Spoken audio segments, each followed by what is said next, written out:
Hola, ¿qué tal amigos? ¿Cómo están? Muy buenas noches. Yo soy Ezra Chabot y esto es Dinero y Poder. Bueno, pues el próximo lunes 5 de febrero, el presidente López Obrador presentará, entre otras reformas, una que tiene como objeto cambiar el sistema para que los trabajadores puedan retirarse de su trabajo con el 100% de su salario. Aunque no se conocen los detalles de la propuesta, hay cierta resistencia porque alcanzar esto que llaman tasa de reemplazo, o sea, lo que le tienen que pagar al trabajador como pues parte de su salario, podría generar deudas en los sectores público y por supuesto en el privado. Lo dicho por el presidente de que el gobierno absorbería gran parte del pago de las pensiones con mayor austeridad preocupa a la iniciativa privada porque se comprometerían las finanzas públicas. Nos acompaña aquí en el estudio de Dinero y Poder Guillermo Samarripa. Él es el presidente de la Asociación Mexicana de Afores, de Fondos de Retiro. Buenas noches, Guillermo, gracias por estar aquí con nosotros. Ernesto Cervera, Macares Quetino, buenas noches. A ver, ¿se puede obtener una tasa de reemplazo mayor a la que se tiene ahora? O sea, ¿se le puede pagar al pensionado una cantidad cercana a su salario de retiro? ¿Es viable en las actuales condiciones? ¿Qué se necesitaría? Que es un poco la discusión con respecto a la propuesta presidencial. Hola, buenas noches.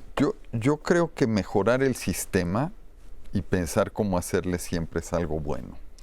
El presidente ha dicho varias cosas. La primera, después de un primer discurso el 7 de enero, donde dejaba mucha ambigüedad, ya dijo el sistema de manera operativa se queda como está, con administradoras públicas y preponderantemente las privadas. Lo segundo que es muy importante es que dijo que con la reforma del 2020, el sector privado puso una buena cuota de aportación de aquí al 2030 para subir del 6,5% al 15%.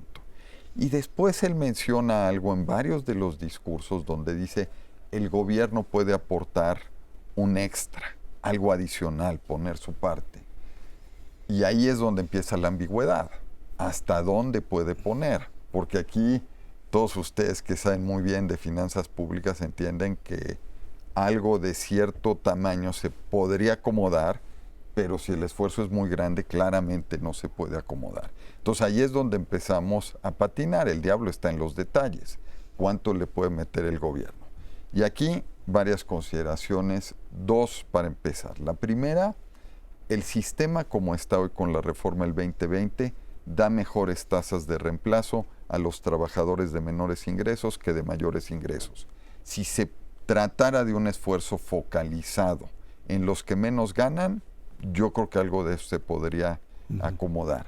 Lo segundo, que es algo muy importante, existe la pensión universal de adultos mayores. Eso es parte del dinero que el gobierno le está dando a la población.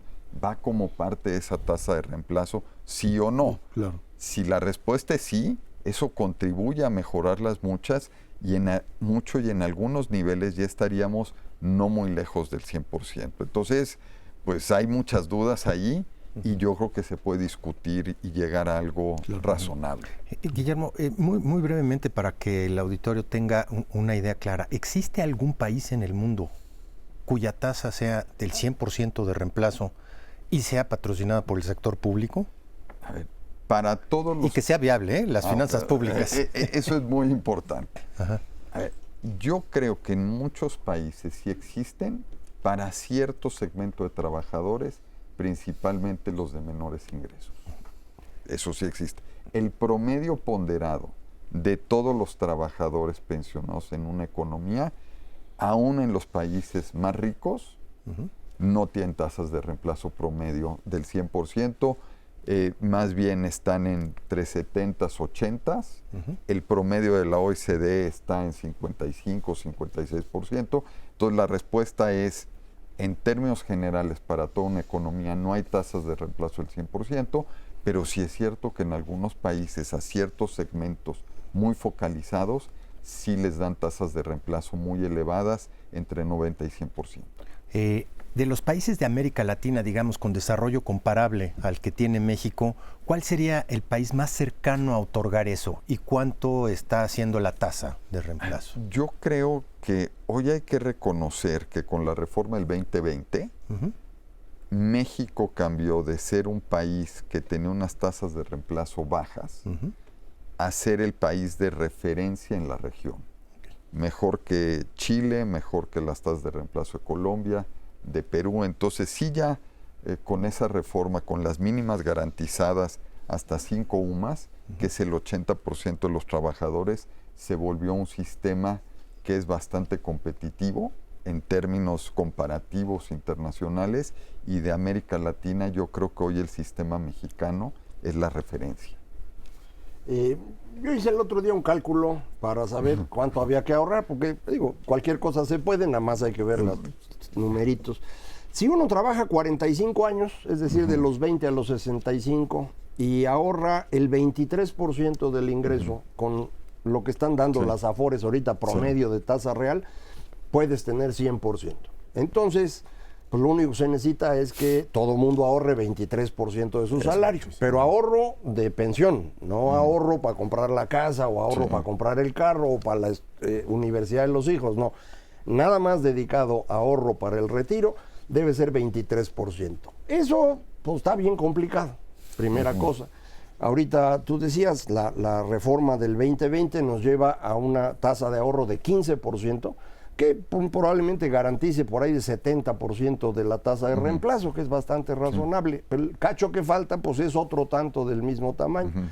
Y el segundo problema es trabajar 45 años, porque en México muchísimas personas trabajan un rato en el sector privado, otro rato en el público, otro rato son informales, y entonces juntar el número de semanas necesario para que te dé, pues está bien complicado. Entonces, visto así, el asunto se complica más, no es únicamente cuánto va a poner el gobierno, sino cómo le hacemos para que las personas estén cotizando permanentemente, y no cuando se salen a poner, pues no sé, un puesto de tamales, pues dejan de cotizar y ya se descompuso todo. Con eso no da ningún sistema.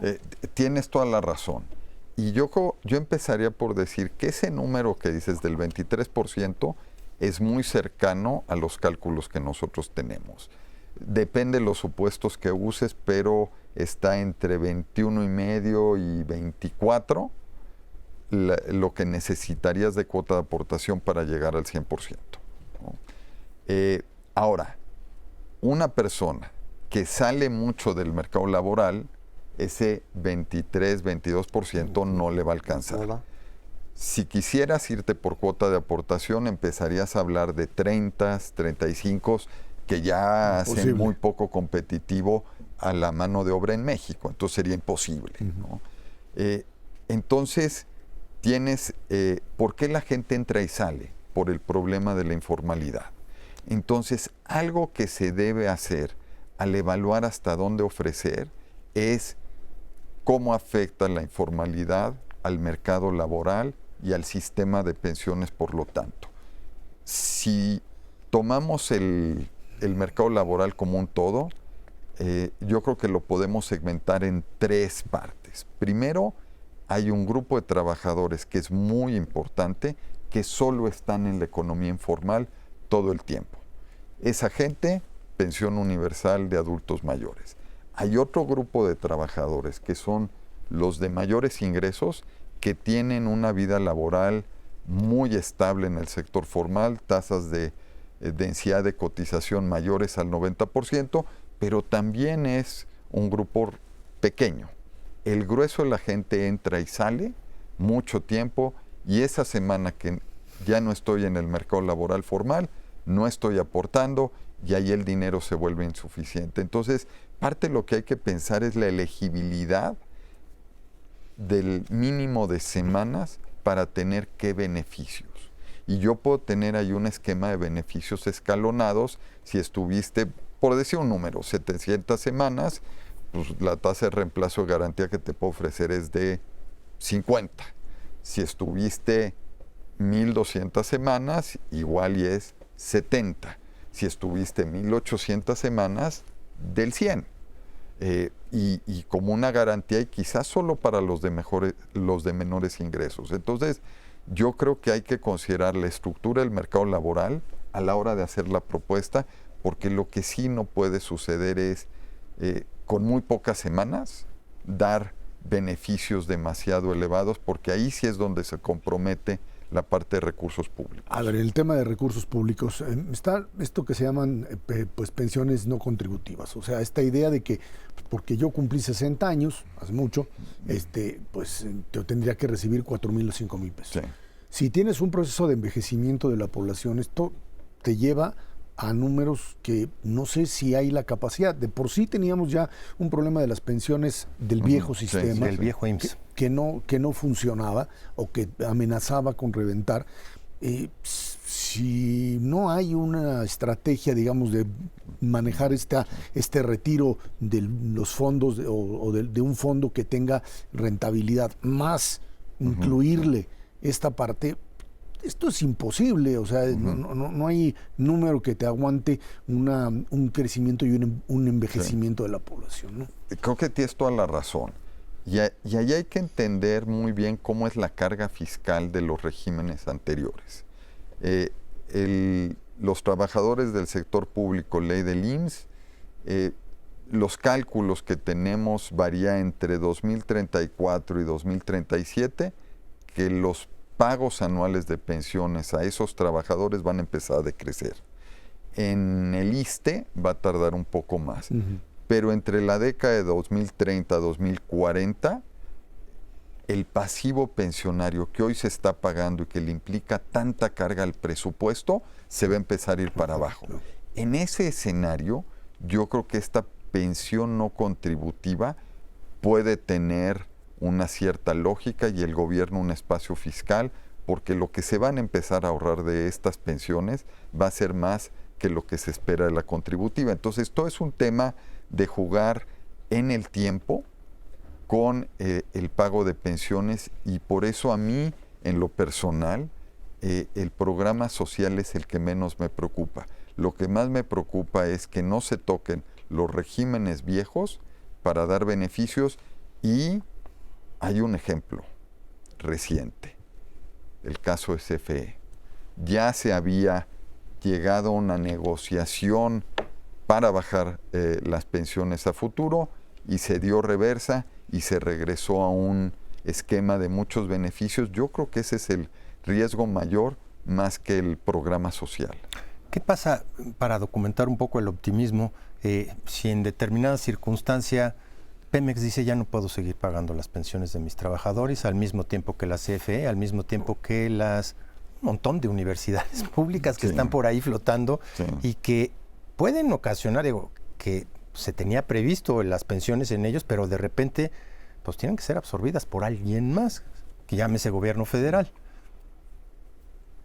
En la contabilidad del gobierno federal, hoy lo que es las pensiones en curso de pago, que este 22% del presupuesto que se va a llevar en 2024, sí incluye Pemex, CFE y las universidades. Y algunas universidades, las que son estatales no.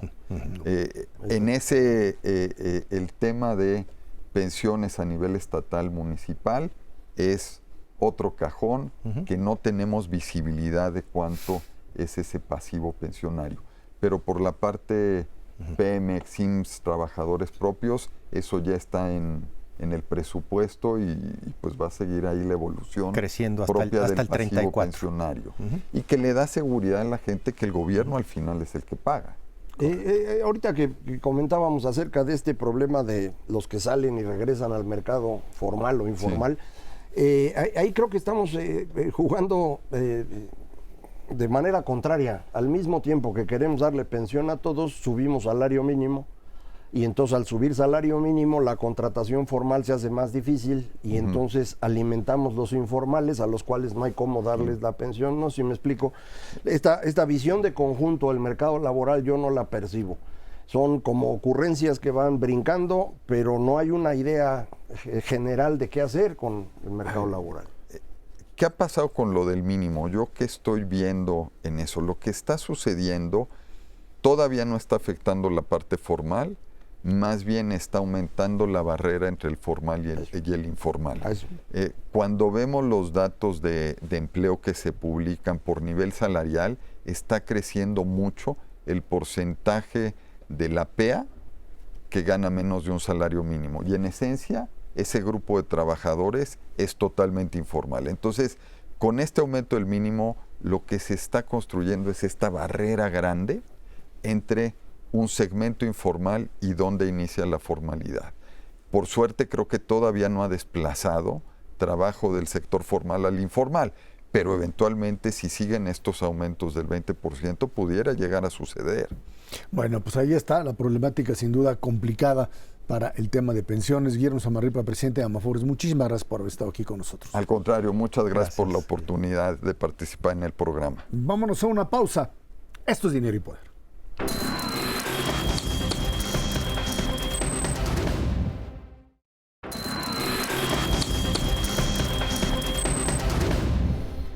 De acuerdo con cifras preliminares del INEGI, los homicidios dolosos en nuestro país bajaron 7.5% durante el primer trimestre de 2023 en comparación con el mismo periodo de 2022, de enero a junio del año pasado, pues se registraron 15.082 homicidios frente a los 16.316 del año inmediato anterior, es decir, 12 delitos por cada 100.000 habitantes. A nivel nacional, el medio más usado para cometer los homicidios fue el arma de fuego, seguido de arma blanca, ahorcamiento, estrangulamiento y sofocación. No te asustes, Macario.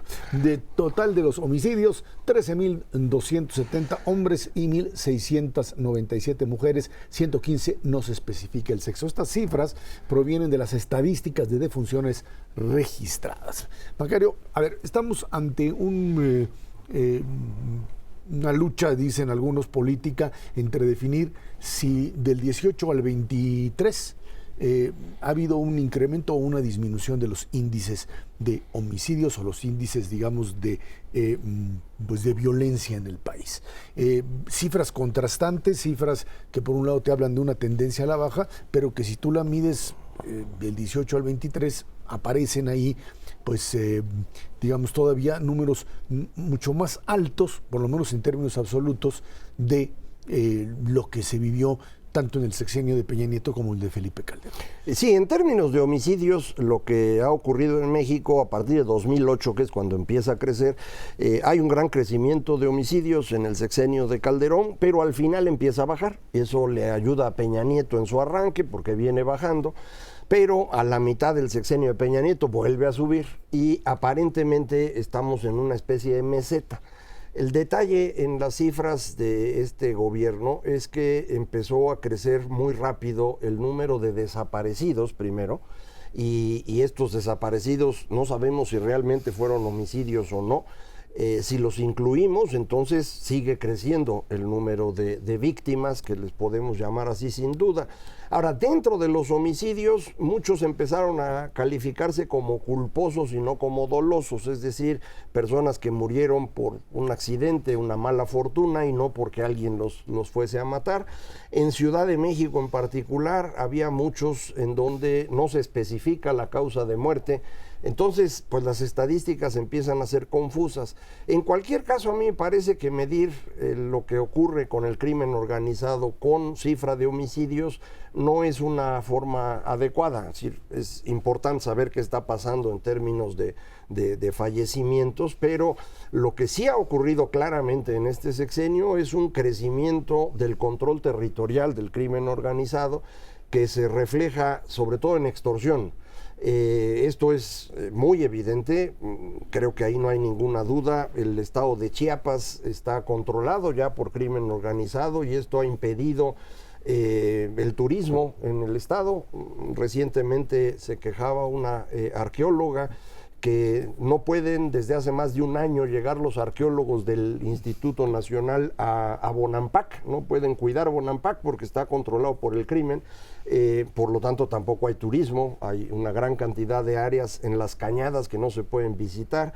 Taxco, durante esta semana pues cerraron escuelas, cerraron comercios, no hay movimiento. Lo mismo ocurre en Ixtapa, había estado ocurriendo en Acapulco. Entonces, esta expansión del control territorial del crimen organizado a mí me parece que también es un indicador de lo que está pasando con el crimen y no deberíamos concentrarnos únicamente en homicidios.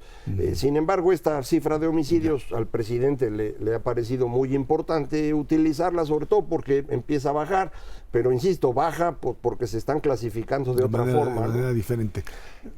Sí, hay una problemática muy seria, eso digamos, además hay diferentes fuentes de información. Las cifras que se utilizan en este momento son las del INEGI, pero pues las cifras correspondientes al sistema de seguridad pues te arrojan una cosa un poquito diferente. Las cifras de desaparecidos, como decía Macario, pues se han modificado brutalmente de 100,000 a 10,000. De repente 90,000 mexicanos no sabemos ni siquiera si nacieron o no, pero la cosa es que están desaparecidos y no formalmente muertos o no formalmente encontrados. Independientemente de eso, lo que es claro es que estas cifras nos sirven para decir la estrategia no funcionó. La estrategia de abrazos, no balazos, simplemente no redujo las cifras del crimen organizado en esta administración.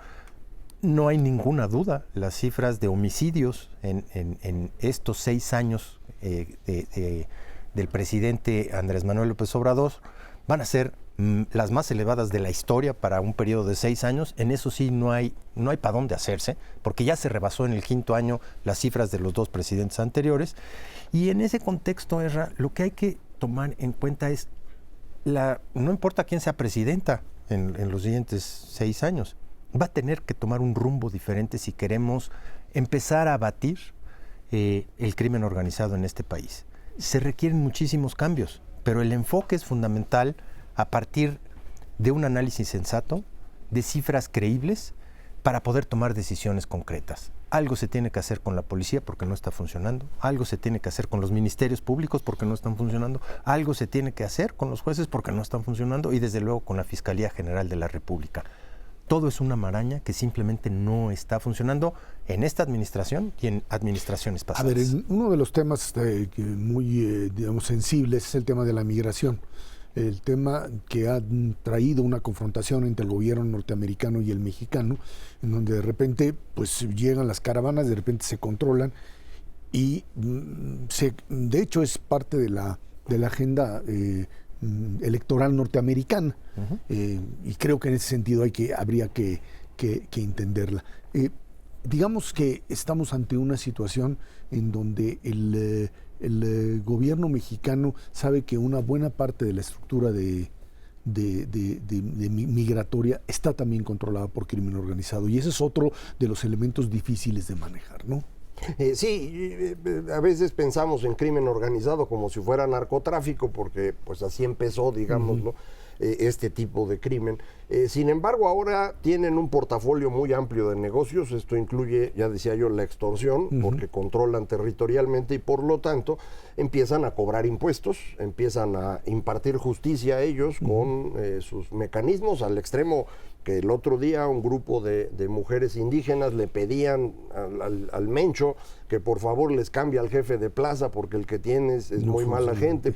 Entonces, a ese nivel llegamos. Está también la trata de personas, que es precisamente el tema de migración. Entonces, sí son muchos delitos muy diferentes, de manera pues que seguir tratando de explicar el crimen organizado con Estados Unidos y fentanilo no da. Es decir, ya hay una gran cantidad de actividades. En los hechos es un reemplazo del Estado mexicano. Y el problema es que ya es un territorio muy grande el que tienen. Entonces, como bien decías, Ernesto, la próxima presidenta pues va a tener que enfrentarse con la amenaza de perder el control del país. Sí, pero yo te añadiría otro problema mayor, que es año electoral. Sí. ¿Hasta dónde este tipo, Ernesto, de organizaciones tienen incidencia en este proceso? Pues ese es el peligro. Ya lo vimos en el 2021 y parece que ahora sí que con esteroides, porque en el 2024 vamos a tener un problemón serio. Ya empezaron a haber asesinatos de candidatos en diferentes niveles, en diferentes partes de la República, y se espera un año increíblemente violento en ese sentido. Bueno, ojalá se puedan cuidar, ojalá los pueda cuidar la autoridad, porque pues no hay otra manera de expresarlo más que ojalá, no hay manera de instrumentar una cuestión de seguridad para los candidatos, inclusive los más importantes. Yo te diría, más allá de eso, la posibilidad de que el día de la elección el crimen organizado controle muchas urnas, muchos sitios donde votar, es enorme. Precisamente en esos lugares en donde pues tienen ya un control especializado del terreno. Digo, si pueden controlar la forma de hacer negocios en diferentes partes de la República, controlar casillas electorales, lo pueden hacer de la noche a la mañana. Tienen esa organización para hacerlo. Y eso yo creo que puede ser un detrimento importantísimo en contra de la democracia para que la gente no salga a votar, precisamente por el miedo de lo que pueda hacer el crimen organizado ese día en específico. Eso justamente ocurrió en 2021, en las elecciones de los estados del Pacífico, las dos Californias, pero también Sonora, especialmente Sinaloa, Nayarit, Guerrero, Michoacán. En todos esos estados hubo presencia del crimen. Hoy el crimen controla sin duda Michoacán, Guerrero, Colima. Entonces, bueno, pues estamos hablando Tamaulipas. Sí, pensaba yo en el Pacífico. Del otro lado. Sí, efectivamente. Entonces, sí estamos en una situación compleja. Creo que más allá de lo que el crimen organizado sea una amenaza, es importantísimo que la gente salga a votar, porque pues de eso depende que el próximo gobierno tenga el respaldo necesario para enfrentar a los criminales. Si esto no ocurre, pues va a estar difícil. No mencionamos, y creo que vale la pena incluirlo en esto, al ejército. El ejército, que era el gran respaldo frente al crimen organizado en los sexenios de Calderón y Peña Nieto, pues ahora andan de albañiles o de pilotos aviadores o cuidando aduanas, pero no están atendiendo lo que les correspondería. La misma Guardia Nacional, que se llenó de militares, pues no está sirviendo de mucho según la evidencia que tenemos. Entonces, pues son los temas que hay que resolver, ¿no? En todo caso, el tema es algo que se viene discutiendo desde hace tiempo, que la propia estructura militar no te da para garantizar un país, digamos, seguro. Recordemos que siempre se planteó la presencia militar como una presencia temporal para crear guardias o policías estatales, ya no digamos municipales, que tuviesen, digamos, capacidad, que no estuviesen cooptadas, que muchos elementos que están ahí presentes. Se decidió que esto no funcionaba, nadie lo pudo hacer, ni Calderón, ni Peña, ni por supuesto aquí. Bueno, en el sexenio de Calderón sí se creó una policía federal que funcionaba, empezaban a hacerse las estatales. Cuando llega Peña Nieto, todo eso lo quitan porque la Secretaría de Gobernación, pues el secretario lo que quería era ser candidato y entonces se quitó de encima el problema. Pero pues, es el tema, ¿no? La continuidad de políticas que sí funcionan, no de las que no funcionan. Vámonos a una pausa y de regreso platicamos con usted sobre el tema económico, el crecimiento en los Estados Unidos, impresionante, y bueno, cómo esto influye en la economía mexicana. Esto es Dinero y Poder.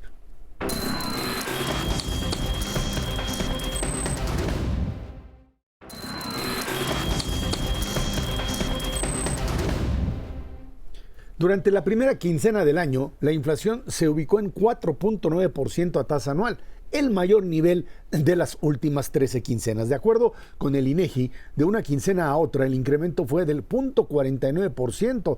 El índice subyacente, el que quita pues, en energía y alimentos, subió a 4.78%. El no subyacente, precisamente energía y alimentos, 5.24%. Por otro lado, el indicador global de la actividad económica, el IAE, señala que en noviembre el país creció 2.7% anual y a tasa mensual una caída tiene del 0.5%. Por actividad económica, las primarias, agricultura, cae 6.2%, las secundarias 1%, ahí el tema de la industria, las terciarias, comercio, servicios, suben marginalmente 0.2%. En el mismo mes de noviembre, las empresas constructoras tuvieron un aumento en el valor de su producción de 1.9%. Macario, números que hablan de una economía mexicana que se desacelera paulatinamente, pero que sigue creciendo, ¿no? Sí, sigue habiendo un ritmo de crecimiento importante, pero hay una caída en noviembre, particularmente de un sector que normalmente no cae en noviembre, que es el sector agropecuario. Ahí tengo dos hipótesis que no he podido verificar, pero lo que se me ocurre viendo los datos. Una tiene que ver con el tipo de cambio. Hay que acordarse que nuestro sector agropecuario ya es fuertemente exportador y para muchos de ellos el dólar a 17 pesos no sale.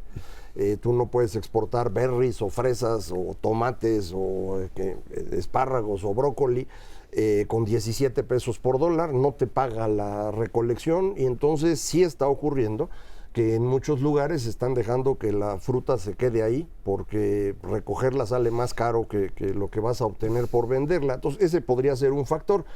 El otro que podría ser, pero también hay que verificarlo, es que fuese el problema de extorsión del que hablábamos en el bloque anterior.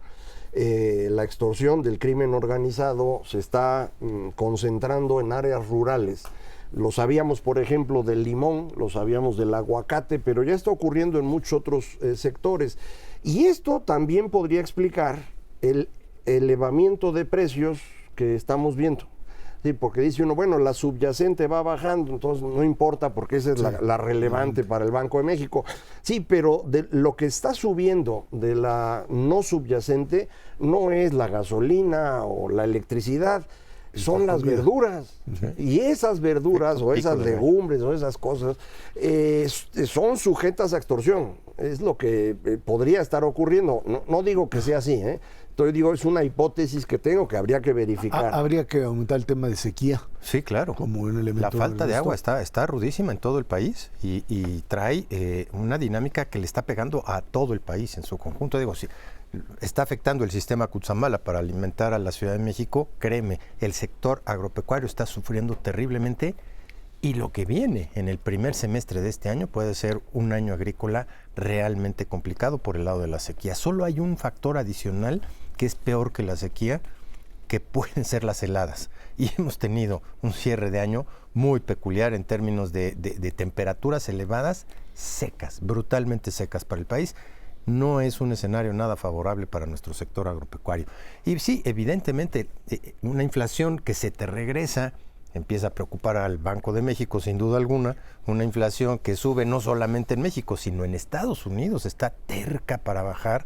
Tuvieron un cierre de año 2023 malo en términos inflacionarios, y en parte por eso se explica también esta visión de la Reserva Federal, pues, de mantener las tasas de interés elevadas. Creo que va a ser el caso en el transcurso del año, a lo mejor en el segundo semestre del 2024, una vez despejadas las dudas en torno a cuál es la verdadera trayectoria de la inflación, porque con estos rebotes simplemente hoy no tenemos la certeza de que esté bajando dramáticamente como se esperaba con esta subida de tasas de interés. Pues habrá que ver hasta dónde se da esto. Aunque tienes crecimiento, el dato de hoy de Estados Unidos, el crecimiento de 2.5% en el último trimestre, te da un crecimiento anual del 3%. ¿Y qué está soportando eso, Ezra? Básicamente el consumo de las familias. El consumo familiar en Estados Unidos sigue teniendo una dinámica extraordinaria, una tasa de crecimiento de 2.7% hasta el último dato disponible, y atrás del consumo, pues la cantidad de dinero con la que bañaron a todas las familias norteamericanas durante el 2020, 2021 y todavía un cachito del 2022. ¿Cuánto les va a durar todavía ese dinero adicional que les regaló el gobierno de los Estados Unidos? Hay cálculos que dicen para abril o para mayo, como decían los hermanos Carreón en su canción. Aquí hay algo interesante. Si el consumo de los estadounidenses es el que está sosteniendo el crecimiento, y al mismo tiempo la inflación está bajando, porque aunque sigue alta, viene bajando, esto significa que están pudiendo producir mejor. De aquí hay expertos que han empezado a revisar los datos de productividad de la economía estadounidense y han encontrado algo muy curioso, y es que a partir de la pandemia hay un brinco en la productividad en Estados Unidos. Ese brinco en la productividad estaría implicando un cambio estructural, producto muy probablemente de que la pandemia rompió muchos asuntos que no debían haber estado funcionando, que no eran negocio, y movió hacia otras áreas en donde Estados Unidos no estaba concentrado y que de pronto decidió hacerlo. Es el nearshoring. Y si uno ve los datos de nearshoring para Estados Unidos, es impresionante lo que están invirtiendo en construcción para las manufacturas, que todavía no empieza a producir. Si uno ve la producción manufacturera sigue cayendo, pero la construcción para manufacturas está creciendo de una manera espectacular, muy diferente a lo que pasa en México. En México esa construcción yo no la he visto, Hay incremento en construcción en México asociado al Tren Maya, hacia Dos Bocas y cosas de esas. Pero si al nearshoring no tienes ningún dato que te... En México todavía no lo veo yo, ojalá y lo veamos. En unos días ya van a salir los datos de inversión extranjera, la de a de veras, bueno, unos días quiere decir dentro de 3 semanas. Que veamos los datos de Banco de México, podremos saber si realmente está llegando o no.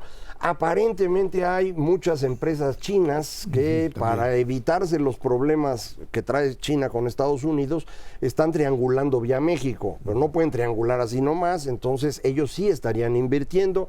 Me dicen de alguna empresa que se está instalando en frontera, China, que serían por ahí de $5,000 millones de inversión, ojalá así sea. Vamos a ver esto cómo se mueve, pero me parece que es interesante tener en mente que lo que podríamos estar viendo ahorita es este cambio estructural de la economía estadounidense y pues ponernos atentos para sumarnos a ese cambio, porque si nos quedamos con lo anterior, igual No quedamos fuera. Industria y servicios, Ernesto, perdón. Está creciendo marginalmente la industria mexicana, pero básicamente en el sector automotriz. El resto está bastante apachurrado. La verdad es que no estamos exportando mucho. Nuestro principal cliente es el sector industrial de Estados Unidos, que no está creciendo mucho. Y déjame decirte, para el nearshoring sí hay más de 50 proyectos registrados ya. Registrados, no quiere decir que haya entrado el dinero a México. Interesantes, prácticamente todos ellos, casi todos en la zona norte del país.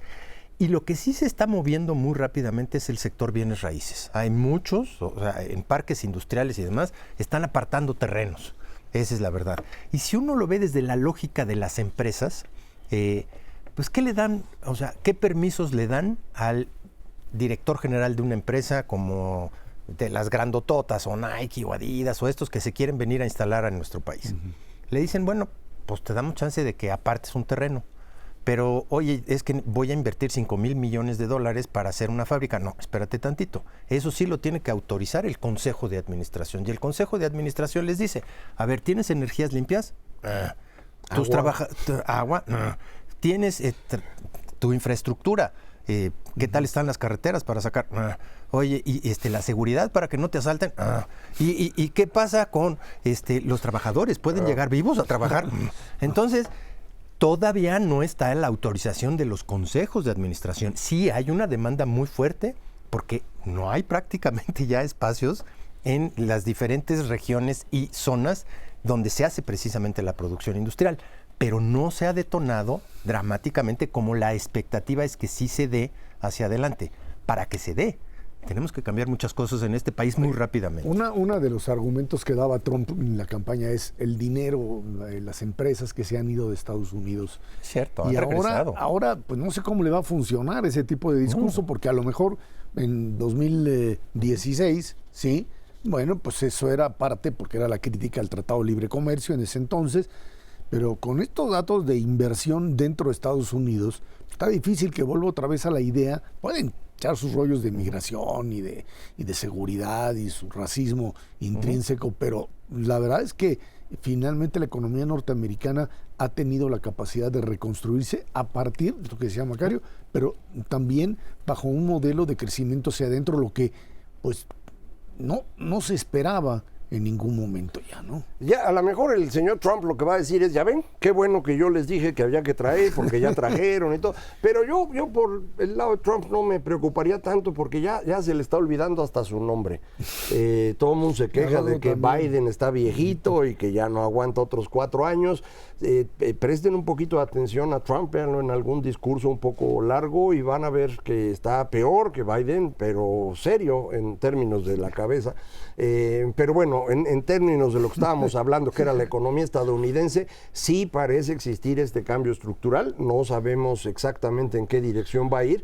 Están invirtiendo allá en áreas en donde necesitan mano de obra muy calificada. Nosotros no tenemos ese tipo de mano de obra, no podríamos competir, pero parte de la producción sí podría venirse a México si cumplimos todas las cosas que mencionó ahorita Ernesto y que no estamos cumpliendo. Entonces, bueno, pues espero que el próximo gobierno le preste más atención al resto del mundo y menos atención a los detalles internos que, bueno, pues esos no ayudan mucho. Déjame, antes de mandar al corte, decía Nikki Haley, la candidata o precandidata de los republicanos, decía que el partido que retirara a su primer octogenario sería el ganador de la elección.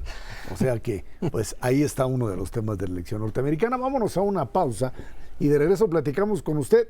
Vino a México Ernesto Zedillo y el presidente López Obrador ahí pues entra en una discusión con respecto a pues lo que hizo o no hizo Zedillo y por supuesto el propio expresidente responde. Esto es Dinero y Poder.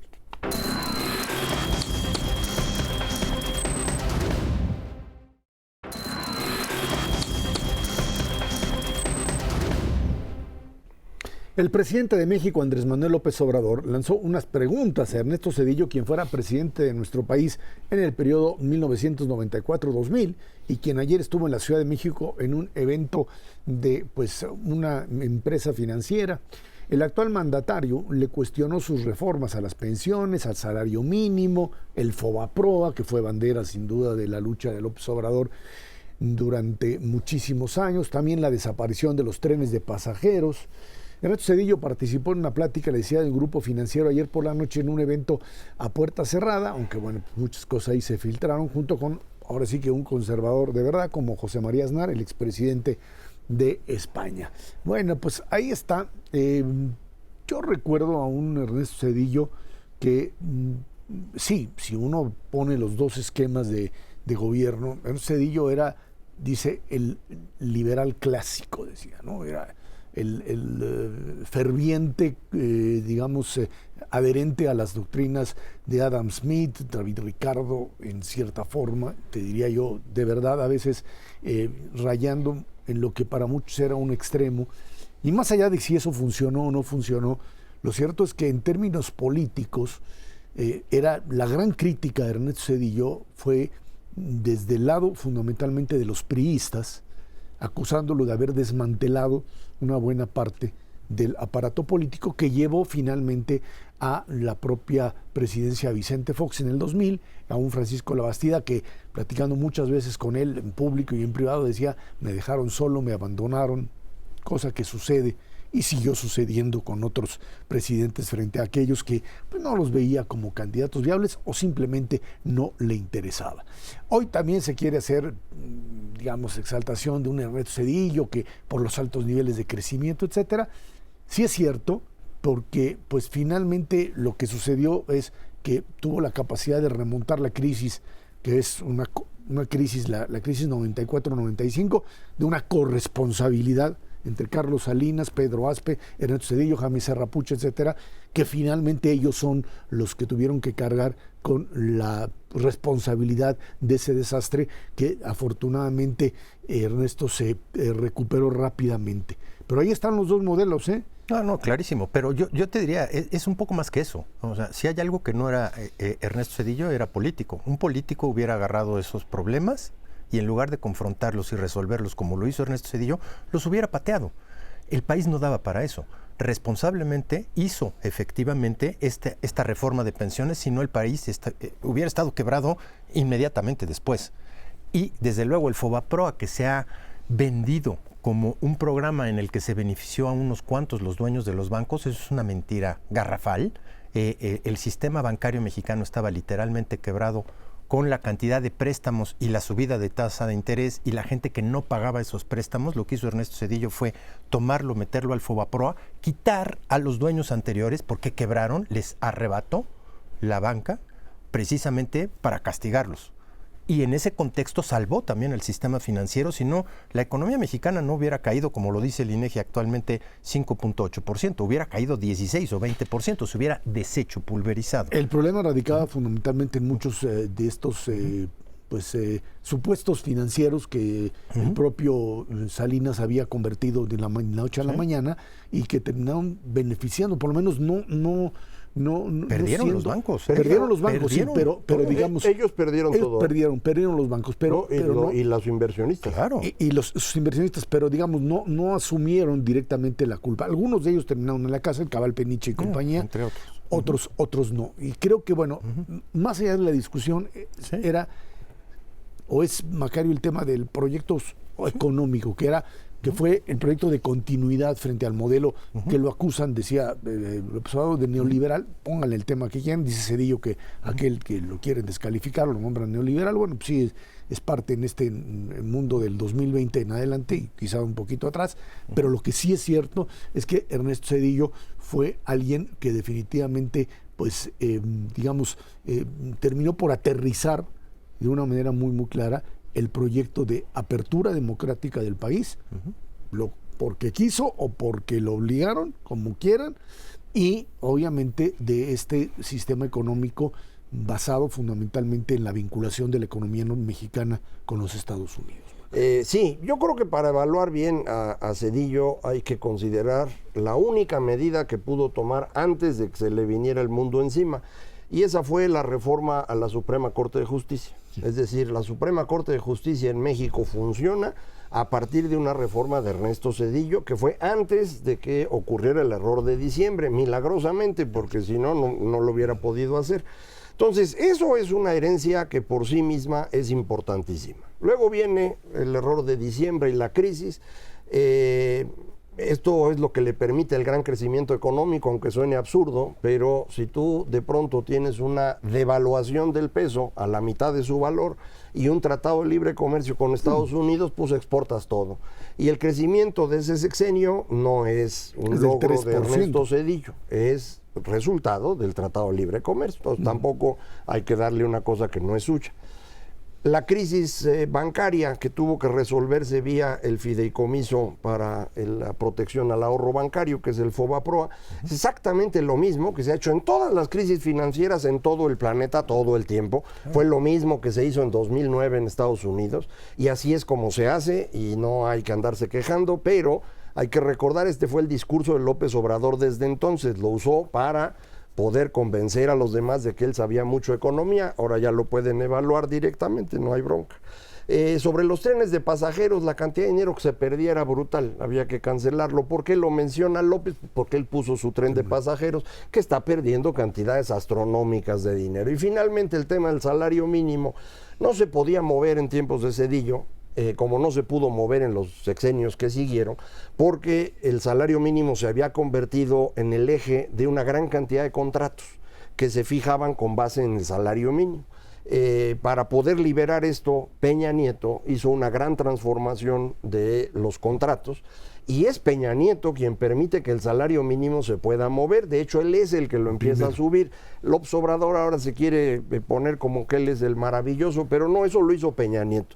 Entonces, yo creo que las críticas de López Obrador a Zedillo son muestra, por un lado, de la ignorancia de López Obrador, de la envidia que tiene de un presidente que fue exitoso, y bueno, pues lo quiere utilizar para la campaña, porque pues él vive en campaña permanentemente y en eso está rumbo a junio, ¿no? Y además, digo, con un nivel de popularidad de Zedillo al final de su administración, inmediatamente después de su toma de posesión viene la crisis de diciembre, y su nivel de popularidad era menos de 20%. Cierra su administración con un nivel de popularidad cercano a 70%, y eso no lo tiene ni Obama. Y no le sirve para la reelección, pero no era una cosa que él buscara. De la Bastida. De hecho, la democracia empieza en México no con Fox. Viene 3 años antes, 97. Claro, a la mitad del sexenio de Zedillo, con un cambio radical en la composición de la Cámara de Diputados. Y eso le impidió hacer todavía más reformas en el margen. Pero pues ese es, digamos, el nacimiento de la democracia en este país. Somos increíblemente jóvenes en ese sentido, porque antes hubo 70 años de absolutamente ninguna democracia. Por cierto, una cosa que no le reclamó a Zedillo es por qué le permitió a una persona que no tenía la residencia en la Ciudad de México competir para jefe de gobierno de la ciudad. Porque el INE se lo que permitió. Era él mismo. No, pero quien lo operó fue Zedillo. Esa parte a mí no me la van a platicar. Entonces también sería bueno que le reclame esas cosas, ¿no? Ahora, creo que todo esto entra en el contexto de lo que sería la campaña presidencial, y de este momento, ¿no? Esta idea de seguir contrastando en un México en donde pues los puentes de comunicación entre una u otra visión están prácticamente rotos y en donde pues todas las campañas son campañas agresivas, etcétera, como tal, pero en este caso me queda claro que primero el presidente seguirá haciendo la campaña, seguirá impulsando la campaña, y segundo que pues la oposición tiene necesariamente que encontrar un denominador común en muchas cosas. Algo que por lo pronto no ha logrado es frente a la figura de Xóchitl como figura ciudadana, ponen una lista de candidatos al Senado y a diputados que son pues difíciles, diría yo, de digerir como tal, ¿no? Sí, sin duda. Esta separación para convertirse verdaderamente en una candidata ciudadana todavía no está ahí. Ella lo dice y lo repite, pero simplemente la actuación de los partidos no le ayuda, no es favorable, ni ha sido y creo que no va a ser. Ya veremos cómo se van acomodando las calabazas, pero en principio yo coincido con ustedes, los partidos están aprovechando el espacio, los votos que gane la candidata los van a cosechar ellos. Eso sin duda alguna, y bueno, por supuesto, pues mantener el negocio, cosa que a Xóchitl no le interesa. Pero bueno, ese es otro asunto. Ernesto Cervera, Macario Esquetino, muchas gracias. Gracias a usted que nos ve y nos escucha todos los jueves aquí en el 11 Dinero y Canal 11 Dinero y Poder, 10 de la noche. Muchísimas gracias y muy buenas noches.